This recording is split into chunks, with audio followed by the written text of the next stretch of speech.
Samani kaka, nilikuwa naomba uniungishe, mimi nauza dawa ya meno ambayo inapunguza kitambi. Wewe nani bwana? Mimi nani? Naitwa Chivipochi, nauza kushumia. Dawa ya meno inapunguza kitambi, yani kivipi yani? Dawa ya meno inapunguza kitambi? Dawa ya meno inapunguza kitambi? Umesema kwamba wewe hapo unauza dawa ya meno inapunguza kitambi.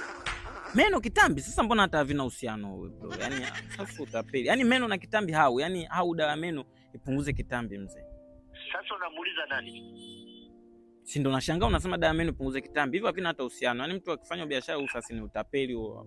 Mtu amekosea. Umesema wewe sasa umesema unauza dawa ya meno inayopunguza kitambi. Ndio nilivyosema hivyo.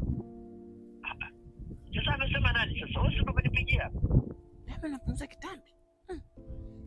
Hamna, hapo utakuwa umenisikia vibaya. Umechanganya hapo kwenye earring, kwenye kusikia. Sio dawa ya meno inapunguza kitambi. Yaani ninachouza mimi ni kitambi cha meno kinachopunguza dawa. Dawa yenye meno yenye kitambi. Kitambi cha nini? Meno yenye dawa ya kitambi. Kitambi gani tena? Hebu ngoja samani mara moja. Ninachouza mimi ni meno, ni kitambi chenye dawa ya meno. Kitambi chenye dawa ya kupunguza meno. Meno yenye kitambi yanopunguza dawa. Yaani shoti, yaani umesikia? Wewe nani wewe? Wewe. Hamna blaza, yaani umesikia kuna kitu nauza, lakini sasa hapa ndo hicho kitu nimecha. Yaani kuna kitu nauza kabisa, yaani kuna kitu nauza sasa ndo. Sasa unauza nini? Yaani hapo ndo sijajua. Umesikia? Wewe lipia, alafu mimi by saa ngapi sasa? By saa 8 hivi nitakuwa nimejua nauza nini. Wewe lipa. Ngoja nikutajie lipa namba hapo. Ni 5